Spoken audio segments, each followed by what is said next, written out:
Gente, quando se fala em contar a história de crimes reais aqui no Brasil, automaticamente já vem o nome de Ulisses Campbell. O escritor e jornalista acaba de lançar a trilogia Mulheres Assassinas, que conta a história de Suzane von Richthofen, Elise Matsunaga e Flor de Lis. Hoje a gente vai saber um pouco mais sobre esses livros que já estão entre os mais vendidos do Brasil e saber detalhes que você com certeza ainda não sabe sobre essas criminosas. Tudo isso e muito mais agora no Sintonizados.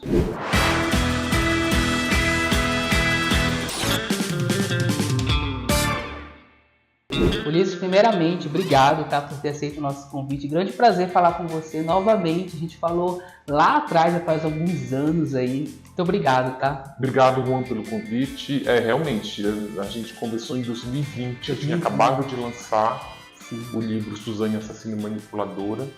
Na época, eu não imaginava que ia acabar virando uma trilogia. Que aí, em 2021, eu publiquei o Elise Matsunaga, A Mulher que Esquartejou o Marido, e em 2022, Flor de Lis, A Pastora do Diabo. Quanta coisa aconteceu, né, Ulisses? E agora você está lançando o box Mulheres Assassinas. Sim. Isso que é que reúne aí essa trilogia. E o que ele tem de novo? O que os leitores podem esperar de novo dos livros, assim, dessa edição? Eu brinco que agora é a versão do diretor, aquela versão extended, né? Os livros, eles foram ampliados, eles foram revisados, eles foram reeditados e ganharam mais páginas. Sim. Em média, cada livro desse tem a mais 120 páginas. Por quê? Porque a Suzane foi lançada em 2020 e a biografia de uma pessoa que está viva, ela continua em movimento, né? Sim. Por exemplo, quando eu lancei o livro da Suzane em 2020, ela estava no semiaberto, ou seja, ela saía esporadicamente da cadeia e passava uma semana fora e voltava. Agora ela já está no regime aberto, ou seja, ela cumpre pena em liberdade. Então o livro já traz um pouco da vida da Suzane em liberdade, traz a forma como a comunidade acadêmica acolheu a Suzane, a vida dela amorosa, os namorados que ela teve, a informação de que ela está grávida, né? Isso é uma informação Isso realmente começou até a circular essa semana na internet, muitas matérias falando que você até pausou a reedição do livro por conta dessa informação. Realmente é verdade? Ela está grávida mesmo, Ulisses? Juan, ela está grávida, mas ela está muito no iniciozinho da gravidez. E a gente sabe que naquele momento ali, até completar um certo período, ela é um risco muito grande. 3 meses, né, mais ou menos. Tem um risco muito grande de ter um aborto espontâneo, né? Então, por isso que até por uma questão de cautela, ela ainda não oficializou essa informação. Ela contou para pessoas muito próximas, pessoas íntimas. Só que a Suzane, assim, depois que eu lancei a biografia dela, as pessoas que convivem com ela, as pessoas que estão ao redor dela, me passam as informações para poder divulgar, né? Então, realmente, quando eles me passaram a informação que ela estava grávida, o livro já estava imprimindo, acho que o primeiro capítulo do livro da Suzane. Só que aí eu precisava confirmar, que só me ligar e dizer, olha, a Suzane está grávida não é suficiente, né?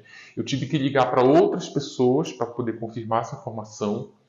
Aí depois que eu confirmei a informação que ela estava grávida, aí eu avisei a editora, e aí eles pararam a impressão da Elise, da Suzane, para eu colocar essa informação, e aí eles começaram a imprimir o da Elise Matsunaga. Agora, o jornalismo tem aquele viés lá, né, que nenhuma fonte que passa as informações, sempre elas têm um interesse por trás ali que aquela informação seja divulgada.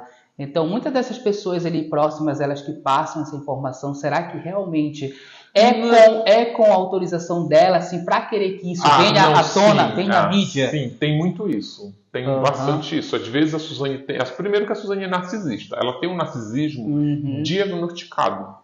Então não é à toa que a Suzane sai da cadeia vestida como se fosse uma festa. Porque ela sabe que os cinegrafistas vão estar lá, os fotógrafos vão estar lá. Cabelo impecável, aquele make também. Né? Então ela traz essa característica para a vida, inclusive nisso. Eu já obtive informações que chegam até mim por essas pessoas que são muito próximas a ela, e eu sei que é mandada por ela. Mas ainda assim, a gente nunca sabe quando a Suzane está falando a verdade e quando ela está mentindo. Mesmo que eu saiba que essa informação vem dela, eu preciso checar por outras fontes para saber se isso é verdade ou não. E assim, Ulisses, a gente sabe muito bem que a Suzane é uma pessoa super manipuladora. Além de ser narcisista, ela é muito manipuladora. Ela conseguiu manipular várias presas lá em Tremembé, conseguiu manipular delegado, juiz. Ela manipulou. A vida de manipuladora da Suzane começa no crime, né? Porque ela não matou ninguém. Exatamente. Ela manipulou. É uma das características de pessoas criminosas que são dotadas de muita inteligência, que essas pessoas não sujam as mãos de sangue. Como elas se sentem intelectualmente superior, elas arregimentam pessoas que elas acham que é intelectualmente inferior para manipular para fazer o que elas querem fazer. E o livro até traz uma história de manipulação. Quando você lançou o livro da Suzane, a biografia ela foi automaticamente censurada por uma juíza que, no livro, vocês podem ver até que você traz relatos dessa juíza em outras esferas também agindo ali por uma certa influência, uma certa manipulação dela, né? Sim. E o livro foi censurado. Passou 30 dias censurado porque a Suzane entrou na justiça. O livro ainda não tinha sido lançado. A minha sorte foi essa. Porque se a juíza tivesse mandado recolher os livros da livraria, aí isso ia ter um prejuízo muito grande. O livro estava sendo impresso. Eu dei uma entrevista no UOL falando do livro. Com base nessa entrevista, a Suzane conseguiu convencer a juíza a proibir o livro, alegando que não tinha autorização dela, sendo que uma biografia não autorizada, e que o livro violava processo sigiloso. Só que aí, como a juíza ela concedeu a proibição, a decisão proibindo o livro antes do livro ser lançado, eles encararam como uma censura prévia. Tanto que o ministro, que foi o Alexandre de Moraes, do STF, que liberou o livro, ele alegou na decisão que a juíza tinha censurado algo que ela não tinha nem lido. Nossa, ele basicamente diz assim, olha, primeiro leia o que está escrito neste livro, que vocês não sabem que está escrito, e depois vocês entram ou não, que aí existe o dano moral, você tem outras formas de você ser reparado quando o livro traz prejuízo para a tua imagem. E logo depois da Suzane veio o livro da Elise, né? Mas tu sabe uma coisa que eu acho curioso? Como é que uma assassina como a Suzane, ela entra na justiça dizendo que o livro causa dano moral, se o assassinato que ela cometeu já mancha a moral dela assim de forma irreversível? Automaticamente. E já é público, né? Um crime público. Então, assim, qualquer pessoa pode ter o direito de falar, escrever, assim como sai diversas matérias aí, né, Ulisses? E logo depois do da Suzane, a gente veio o livro da Elise Matsunaga, A Mulher que Esquartejou o Marido, é isso? O livro da Elise nasceu muito sem querer. Eu estava na noite de autógrafos do livro da Suzane, lá na Livraria Cultura do Conjunto Nacional. E uma das pessoas que estavam na fila para pegar autógrafo era o Luciano Santoro, que é advogado da Elise Matsunaga. Eu já conhecia o advogado porque ele advogava para outras, eu trabalhava na revista Veja como repórter, e ele advogava para outros clientes, eu sempre estava conversando com ele. Quando eu estava autografando o livro da Suzane para ele perguntou assim para mim, quando é que vai ser com a minha cliente? Eu falei, quando você quiser, né? Porque quando o advogado ajuda, para você fazer uma biografia dessa, meio caminho está andado, porque ele facilita os acessos. Esse advogado é super visionário, que foi ele que também propôs para a Netflix fazer o documentário dela, né? Além de visionário, ele é um advogado muito competente, porque, por incrível que pareça, ele conseguiu fazer com que a Elise tivesse uma pena muito baixa. As pessoas esperavam que ela tivesse uma pena entre 25 e 30 anos, porque ela matou, esquartejou o marido de forma cruel, mas ele conseguiu que ela fosse condenada por 19 anos, condenada a 19 anos de cadeia, e depois ainda conseguiu uma redução de pena para ela por 16 anos, por ela ter colaborado com as investigações. Ou seja, aí o Luciano começou a me ajudar, começou a liberar acesso a documento, que é muito importante para fazer esses livros, documentos na justiça, documentos que sempre estão em poder de advogado. E aí o livro dela saiu super rápido, que é o livro, inclusive, o deles é o maior, é o mais grosso, que tem mais páginas. Isso. E assim, eu ouvi muito feedbacks assim do livro, positivos, porque assim, a gente o público em geral tem aquela visão, né, da assassina, ela esquartejou o marido, ela é um monstro, né? Mas só que o livro, de certa forma, eu vi muita gente falar que trouxe uma certa humanização para ela, não justificando porque o que ela fez é injustificável, mas só que o livro ele traz também uma questão da vida dela, né? O que motivou, o que causou, o que pode ter causado isso. Na verdade, né? o que o livro traz sobre ela, que eu acho que é muito o alicerce ali da construção da personalidade assassina da Elise, é a jornada dessa personagem da infância até a vida adulta, que é uma jornada marcada assim por muitas tragédias, assim, tipo, ela foi estuprada pelo padrasto, ela foi expulsa de casa muito cedo, ela teve que sair, se mudou para Curitiba, onde ela começou a se prostituir, ela passou muitos anos se prostituindo, e o livro mostra de forma muito indireta que a vida da mulher prostituta faz com que ela fique muito fria, que ela crie um distanciamento emocional, porque ela precisa ter esse distanciamento emocional para poder trabalhar. Então esse distanciamento emocional que ela cultivou na vida de prostituta e que ela levou para o casamento, quando ela decide, por exemplo, esquartejar o homem que ela dizia que amava, ela tinha esse distanciamento que ela aprimorou na prostituição. E as técnicas do esquartejamento, os cortes precisos que ela faz no corpo, ela aprendeu na profissão de técnica de enfermagem, que ela participava, ela trabalhava em centros cirúrgicos, e também quando ela fez um curso para aprender a caçar animais de médio e grande porte, que ela fazia esse tipo de caça profissional junto com o marido no Canadá. E para você fazer esse tipo de caça nas florestas do Canadá, você não pode matar um alce e deixar o alce lá por conta de questões sanitárias, você tem que levar o animal de lá, e você consegue levar o animal esquartejando. Então ela fez um curso de esquartejamento. E essas técnicas que ela usa no curso de esquartejamento, ela usa para esquartejar o marido. Nossa. Ou seja, tem todo... A Elise das três, ela é a que tem mais camadas, assim, sabe? Tipo, você consegue entender mais o universo da Elise, o porquê das coisas, do que da Suzane, por exemplo. Você achou que o documentário lá da Netflix conseguiu abordar tudo isso? Eu gosto do documentário da Netflix porque o documentário da Netflix é uma peça de defesa dela, foi idealizado pelo advogado dela. Então, como isso fica muito claro, então você sabe, eu acho que ninguém vai assistir se enganando. Não vamos dizer, olha, isso aqui é imparcial. Não, não é. Isso é parcial, é a versão dela. Esse tipo de documentário ele faz muito sucesso nos Estados Unidos, porque as pessoas elas esperam muito o equilíbrio nas partes. Tipo, olha, essa pessoa acusa e as pessoas se defendem, mas como se fosse um tribunal, vamos botar isso paritário. No documentário da Elise Matsunaga, isso não existe. Né? Fica muito claro que ela tem um tempo de tela muito maior do que os advogados da família, do Marcos Matsunaga, por exemplo. E fica muito claro que aquilo ali é um canal que ela tem para se comunicar com a filha. Tanto que ela fica o tempo todo se referindo à filha. Ela diz que se a filha quiser saber o que realmente aconteceu, ela conta. Ela termina em Aparecida com aquela cena dramática, chorando, fazendo promessa para ver a filha. Então, eu gosto muito. Mas tem uma passagem da advogada de acusação também que é muito legal, né?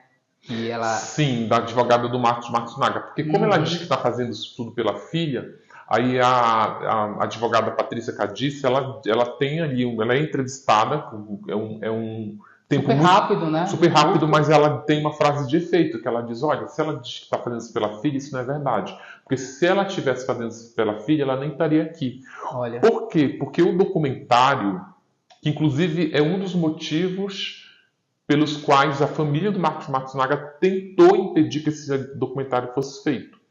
Porque ela diz, eu vou fazer isso porque como ela é impedida pela justiça de se aproximar da menina.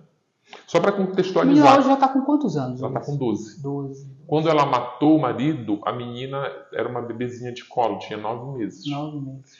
E aí... Só que aí... O dilema da Elise hoje é esse dilema de mãe. Né? Ela tem que acertar as contas com a filha. Ela precisa explicar para a filha por que ela matou o pai da criança.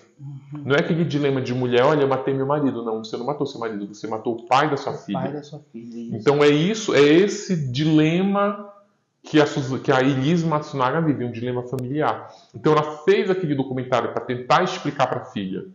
Tanto que ela diz, olha, tem um livro, traz uma carta que ela escreveu para a filha e mandou para eu publicar no livro, que é uma carta, inclusive, muito linda, em que ela fala, olha, eu quero te explicar o que aconteceu. Mas se você não quiser, não tem problema. Estou aqui quando você quiser. Só que tem uma coisa também nessa relação familiar que eu acho que a Elise ela é um pouco iludida em relação a isso. Porque quando ela matou o marido, que a menina era uma criança de uma bebê de 9 meses, a Elise foi presa e a menina foi levada pelos avós paternos e foi criada por eles, e hoje tem 12 anos. E o livro traz a informação de que essa menina chama os avós de pai e mãe. Porque não tem a menina não sabe, ela criou muito longe desse crime. Não ficava dizendo, olha, teu pai foi esquartejado pela tua mãe. Nunca disseram isso pra ela. Até conseguiram fazer uma blindagem ali para que ela não saiba disso. Ela acabou sabendo na escola, que criança é cruel, né? Nossa. Ela soube na escola, ela estava estudando numa escola aqui em São Paulo, e aí tinha no recreio, aí uma criança chegou para ela lá e falou assim, um coleguinha, falou, vai ter festa do Dia dos Pais, teu pai vem? Ela disse, vem meu pai e minha mãe. Ela disse, não, eles não vêm não, porque tua mãe é uma prostituta e matou o teu pai, cortou ele, esquartejou ele. E aí a menina ficou lá. Imagina a cabeça dela. Aí ela contou para os avós, olha, falaram que vocês não são meus pais, que meu pai morreu esquartejado pela minha mãe.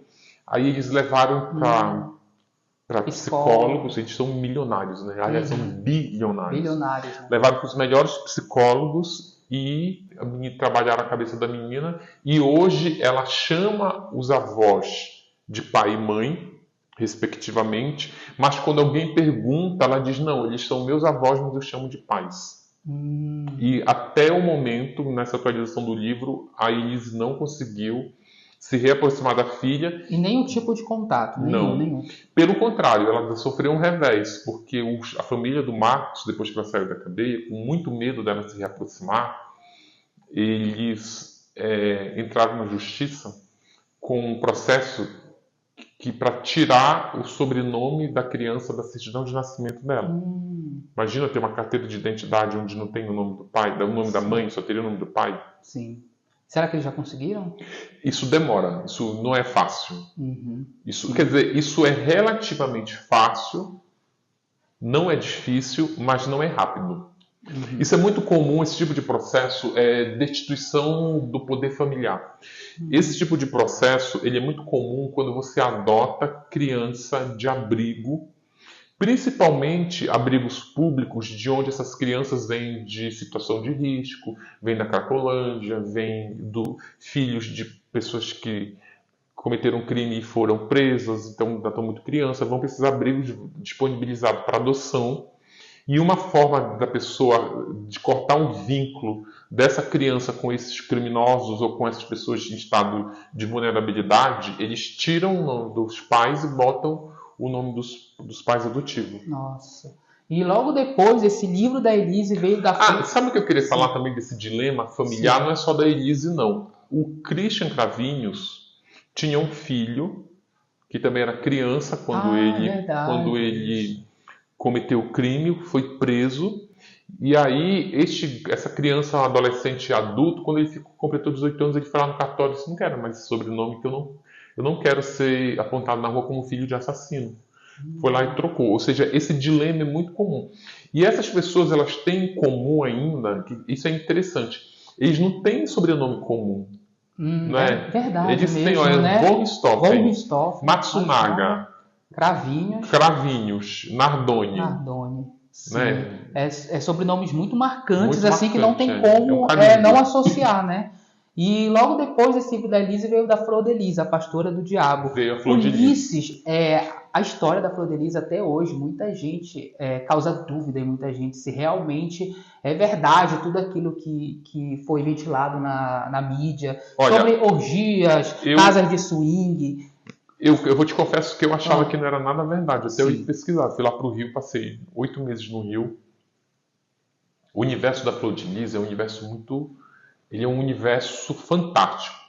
Muito. É um universo que assim é surreal, você não acredita. Porque você começa a não acreditar porque eu estou agora trabalhando em salas de roteiro. Então, sala de roteiro é assim, você fica ali, você fica num trabalho que fica uma tarde toda ali, um trabalho totalmente criativo, em que você fica sugerindo coisas.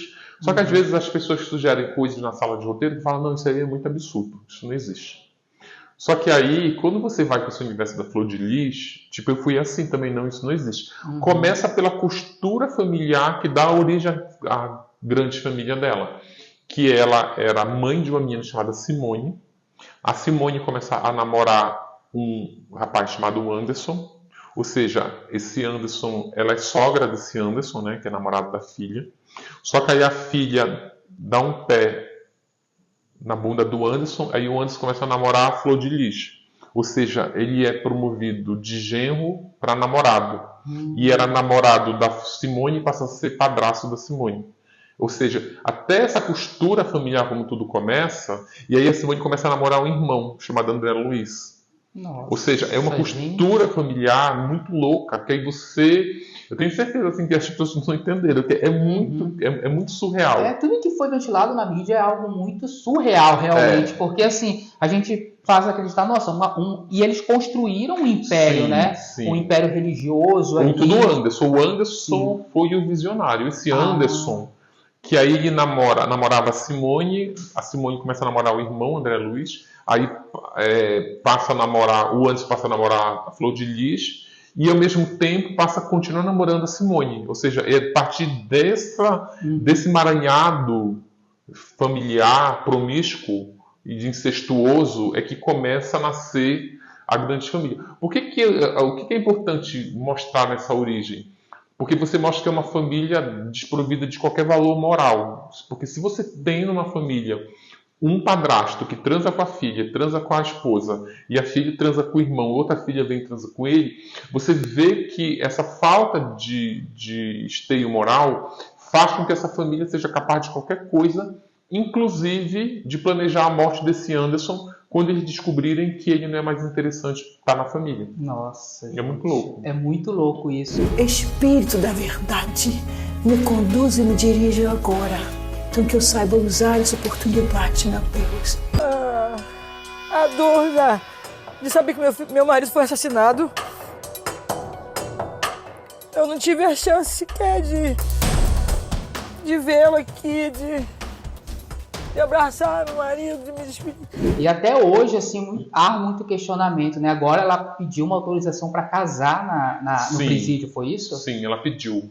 A Flor de Lis, ela é muito fora da casinha, porque ela matou o marido, ela mandou matar o marido, mandou os filhos matarem o marido. Porque tem uma coisa também que é interessante dizer, a Flor de Lis, ela é um pouco a Elise Matsunaga.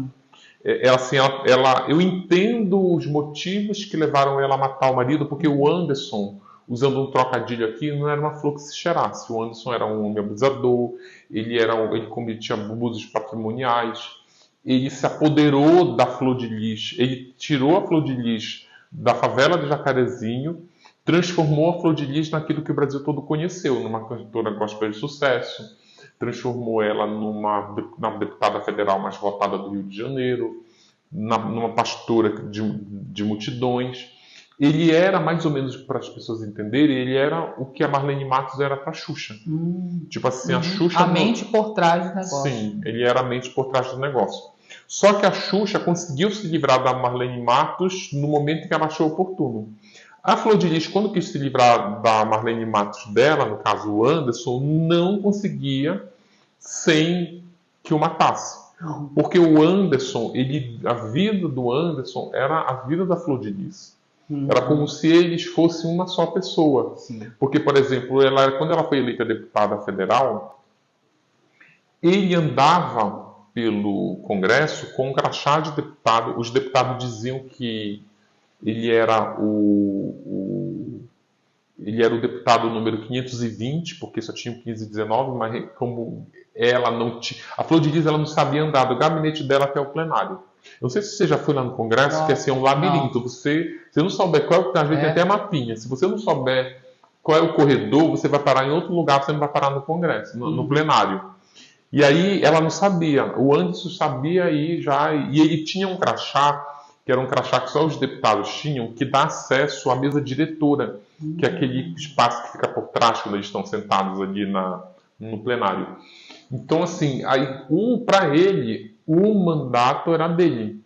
Porque, inclusive, ele dizia, ele fazia umas reuniões na casa dele com outros pastores, com outros líderes religiosos, políticos, com a Flor de Lis nessas reuniões. E aí ele dizia, olha, essa Flor de Lis, eu fiz a Flor de Lis. A Flor de Lis, ela não era nada. Sabe o que a Flor de Lis fazia? Pegava adolescentes remelentos na favela e trazia aqui para casa. Eu falei, isso aqui não vai dar em nada. Isso aqui só vai dar em alguma coisa se a gente chamar uma televisão, fazer uma reportagem, emplacar uma matéria perto do Natal sobre solidariedade. Que foi tudo o que ele fez. E ele dizia, olha, a Flor de Lis não sabia nem falar, ela não sabia nem falar o plural. Ele dizia assim, ela só sabe falar o plural de pires e ônibus, porque essas palavras no singular já vêm com o plural junto. Nossa. Ele humilhava ela. Humilhava de então todas essa as humilhação formas, né? também cria nela, que é uma teoria, inclusive, que o Beto Ribeiro ele fala muito, que é a mais pura verdade, é que você constrói o seu assassino. A partir do momento em que você faz esse tipo de cena, que você junta pessoas e começa a humilhar, você está ali, você está edificando a personalidade assassina do teu algoz. Você vai e faz uma coisa dessa, é um tijolinho aqui. Sim. Aí daqui a pouco você vai, o Marcos fazia muito isso com a Elise. Diz, vamos transar hoje? Não, hoje não, porque eu tô com dor de cabeça. E quando tu era prostituta? Tinha isso. Verdade. Eu abria a carteira, tu abria as pernas. E agora? Não, mas agora eu sou teu marido, eu não sou mais garota de programa. Quem disse? Tá vendo? Aí vai, bota um tijolinho, só que chega uma hora que a obra tá pronta. É a violência patrimonial, psicológica, muitas vezes física, que constrói aquela... Olha, sabe uma coisa que é muito... Você tá certo, mas tem uma coisa também que eu descobri, falando dessas mulheres especificamente, que eu achava, antes de escrever sobre essas mulheres assassinas, que a violência física fosse a mais grave de todas. Não. Não é. Não mesmo. Ela só é violenta, ela choca pela violência.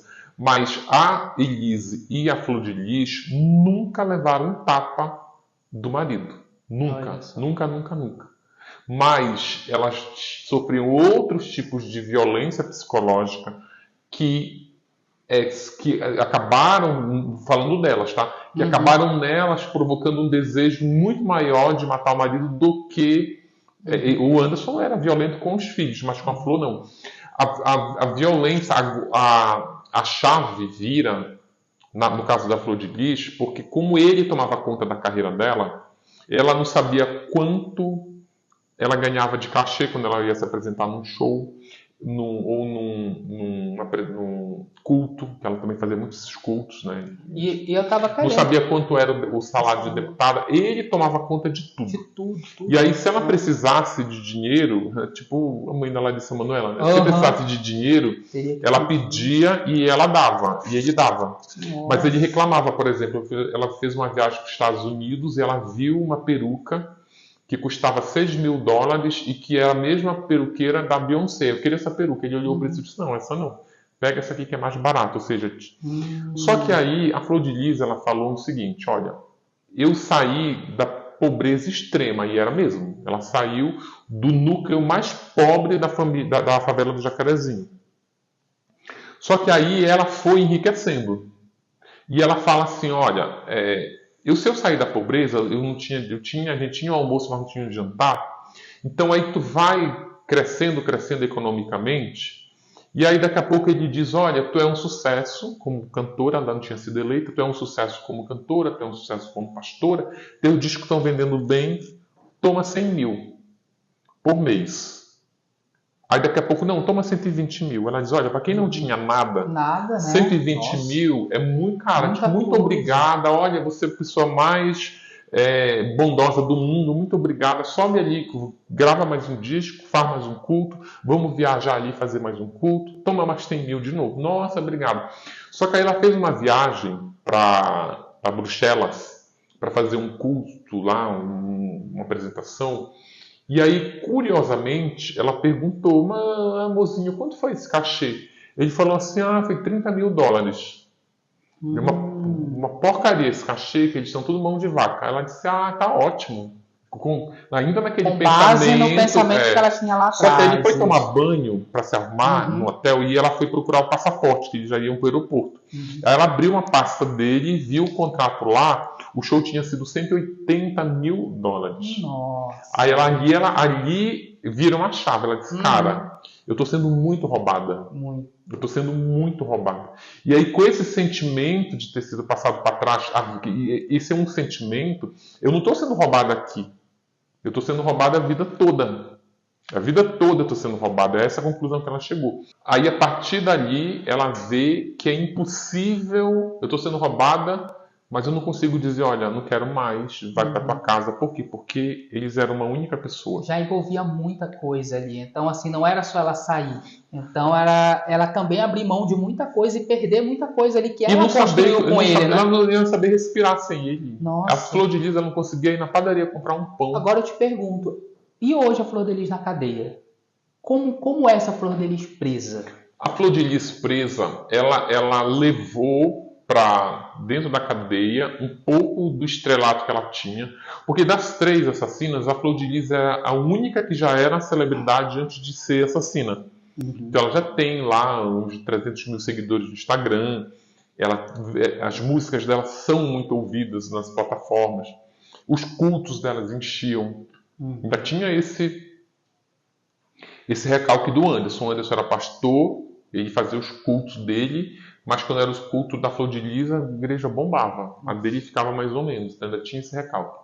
E aí ela leva ela diz isso no livro, né, na versão nova. Ela diz, olha, que ela mandou uma carta dizendo que ela ficou muito chateada com a capa do livro, porque tem os 2 chifres nela. É a única ela mandou? Ela mandou. Que o livro deixa dela... eu ver aqui, ó.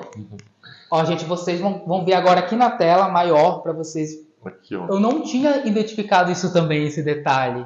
Tem um chifrezinho aí. Nossa, verdade. É um detalhe muito sutil, mas tem, né? Muito sutil, isso. E ela mandou uma carta para você? Ela mandou uma carta reclamando da capa, do título e do chifre. Do chifre. Porque o que ela falou? Ela falou assim, Ulisses, olha só,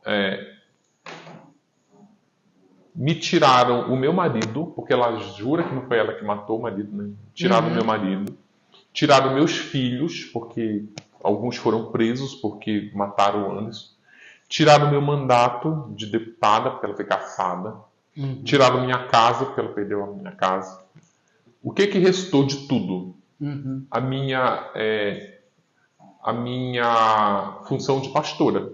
Então eu posso recomeçar a vida, inclusive dentro da cadeia, que é onde mais esse tipo de trabalho é valorizado. Muito, né? Então eu posso. Só que aí, quando você escreve um livro, bota no título que eu sou a pastora do diabo, e tu me bota com 2 chifres na cabeça, com que cara agora eu vou começar a pastorar aqui dentro da cadeia? Nossa, verdade. Então, tipo assim, é como se a capa tivesse ceifado a única esperança que ela tem de recomeço.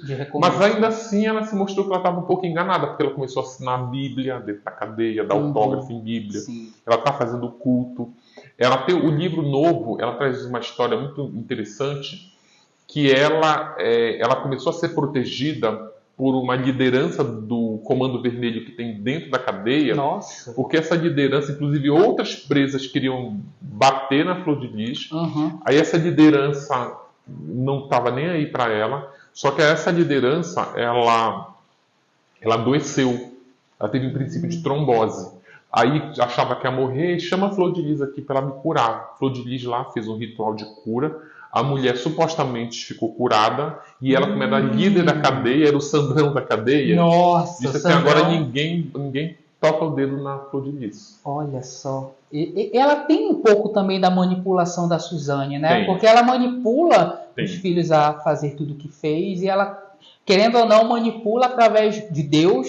Tem. Ela Muitas aprende pessoas também, isso, né? ela aprende isso pastorando. Uhum. Porque o pastor, quando sobe no púlpito, a forma como eles pedem dinheiro é uma Com manipulação. certeza. É uma manipulação genuína. ali que tem pessoas que dão tudo que tem. Sim. Salário, casa, carro. Sim. Isso tem muito aí no livro, tem muita história assim. Isso. Tem uma história de um pastor que ele que o Anderson inclusive aprendeu com esse pastor a arrecadar dinheiro na igreja. Não. Que é um pastor que ele estava numa missa de domingo bem lotada, aí cai um temporal, uma chuva assim, um temporal, aí ele combina com alguém para apagar, desligar a chave geral de energia, aí a igreja fica toda no escuro, lotada, aí ele manda trancar a porta, tudo, deixa todo mundo lá e diz, olha, é o seguinte, a conta de luz, a luz foi cortada porque a gente não pagou a conta. E não fique achando que porque a casa de Deus ela tem conta a pagar. E aí Deus acabou de me falar, vocês só vão sair daqui quando cada um der o seu dinheiro para poder fazer o rateio para pagar a conta de luz. Nossa. E quem veio de bicicleta deixa todo o dinheiro. Quem veio de ônibus fica só com mais transporte. Gente. Aí no escuro, aí ele dizia assim, olha, Deus está vendo que você está com esse relógio. Aí deixa esse relógio também, porque Deus precisa desse relógio. E lá E as atrás pessoas também, vão lá e deixam. E lá atrás também tem alguma história da Suzane também, que em um momento oportuno ela também vê ali uma possibilidade Sim, ser pastora. em ser pastora para poder, enfim, manipular mais as presas, ali conseguir mais regalias, não é isso? Sim. Tem essa questão da manipulação, eu falo assim, ó, quem quer ser manipulador, não sabe manipular, porque às vezes a manipulação, ela tem manipulação por bem. Sim. O ruim é quando você manipula por mal. Por mal. Nós somos manipuladores em algum momento da vida, do teu dia a dia, só que eles manipulam por mal. Mas o púlpito de uma igreja é o melhor lugar que tem para aprimorar a manipulação e exercício de poder. Sim. Porque você tem um poder, aquelas pessoas estão fragilizadas, elas estão ali com a vida na tua mão, praticamente. Verdade, né? Com certeza. Ulisses, agora, depois dessa trilogia, você já está com algum projeto? Tem algum livro novo vindo aí? Tem, eu estou fazendo o Maníaco do Parque, que vai ser lançado em 2024. 2024? Sim. Aí tem um novo livro da Suzane, quando ela completar 40 anos. Quando ela completar 40 anos e nascer o bebezinho dela, vem aí o bebê de Rosemary, vem aí um novo livro que eu já estava preparando antes, esse livro da Suzane, só que aí a editora pediu para dar um descanso nela, para botar o Maníaco do Parque, logo para começar a trilogia Homens Assassinos. Sim. Mas esse livro da Suzane, a pesquisa já está pronta, eu vou avançar um pouco mais na pesquisa para lançar ele no final do ano que vem. Ótimo. E vai ser uma trilogia, como você acabou de adiantar já aqui. Então, Sim, o Maníaco do Parque, pode falar os outros então, ou não? Eu não tenho os outros ainda, porque, é sério, eu não tinha a Suzane, você viu, né? Sim, o advogado foi lá e faz então não tem. Eu sei que é uma trilogia, porque a foto vai seguir o mesmo padrão da capa, que é um mugshot. Sim.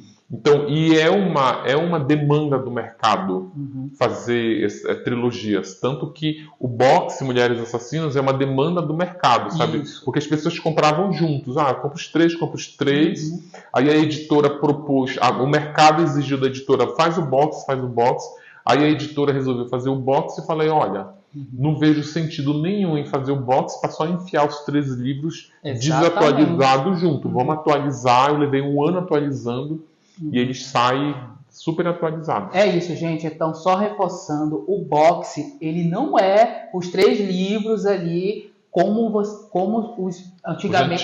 antigos. Eles são uma reedição que tem vários fatos novos aí da Suzane, da Elise, da Flor de Elise. Então, eu tenho certeza que vocês aí precisam comprar, adquirir, para vocês entenderem o que aconteceu de novo na vida delas, né, Ulisses? Isso. Quem quiser, mas o box Não tem muita gente. Esses 3 livros atualizados, eles só vendem no box. Eles não vendem separadamente. Sim. Mas aí tem gente que fala, mas eu gosto só da Elise. Eu não gosto das outras. A Flor de Lis ela é odiada. Não gosto da Flor de Lis. Muita gente odeia. Né? Odeia, não gosta do universo, de religião, do universo de feitiçaria, de rituais satânicos. Tem gente que não gosta. O livro é recheado disso. Essas histórias macabras. Eu gosto só da Elise Matsunaga. Essa versão atualizada, que aí traz a Elise Matsunaga fazendo o transporte de aplicativo, já fora da cadeia. Traz a Elise Matsunaga falsificando atestado de antecedentes criminais. E todos os delitos que a Elise cometeu fora da cadeia tem no livro. Mas aí eu não quero comprar os outros todos. O livro da Elise, os outros livros antigos, eles continuam na praça. Sim. E eles continuam sendo livros completos. Eles têm o grosso tá no livro. Isso, com certeza. Esse eles trazem só mais avança a história, exatamente. Isso. E para aquele público ali que gosta de documentários, filmes, que é do audiovisual, tem alguma, você já teve alguma proposta assim para transformar algum livro desse em filme, documentário?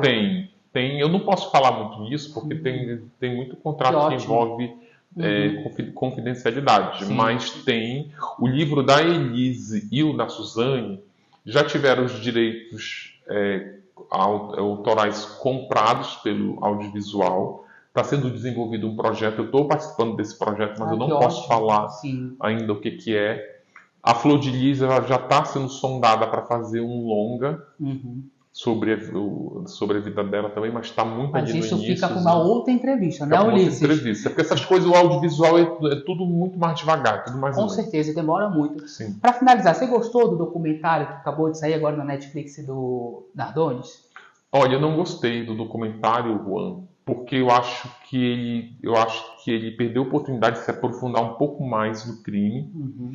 E tem umas questões ali que eu acho muito importantes, mas que eles mostram de forma muito passageira, muito en passant, que é por exemplo, eles insinuam que a Ana Jatobá teria ali cometido um crime movido por depressão pós-parto, mas aquilo passa muito. Não fala da violência, do abuso patrimonial que ela sofreu, aquela coisa, aqueles segredos familiares da possibilidade dela confessar porque quem jogou a criança pela janela foi ele. E uma outra coisa também que eu acho que eu acho que eles desqualificam um pouco uma decisão de um tribunal do júri, que é uma coisa soberana, pondo em dúvida a autoridade do crime, que eu acho que isso já está fora de tempo, assim, sabe? Então, eu acho importante mostrar essa possibilidade de não ter sido eles, sim. Mas eu fico um pouco decepcionado disso ser o fio condutor. Com certeza. Então é isso. Mas é isso. Então vamos aguardar. Eu acho importante assistir também. Isso. Com certeza. Eu acho que ali tem informações também. E é bom porque faz com que o crime não seja esquecido também. Para uma nova geração que hoje muitos não se recordavam mais, não sabiam como tinha acontecido, né? Então, Ulisses, quanto ao lançamento, quando é que as pessoas de casa, nossos telespectadores, podem adquirir o box? O box ele já está em pré-venda no site da Amazon e ele vai estar em todas as livrarias a partir do dia 15 de setembro. Então, gente, dia 15 de setembro vocês já podem adquirir o box de Mulheres Assassinas, né? Exatamente. E os livros avulsos, eles continuam à venda em todas as livrarias, todos os sites. Que ótimo. Ulisses, muito obrigado. Muito mais sucesso e até a próxima para a gente falar sobre os filmes, tá bom? Prometido aqui, gente. Já tá gravado isso, viu? Obrigado, tá, Ulisses? Joia, obrigado também. É isso, gente. Até o próximo programa. Obrigado. Tchau, tchau.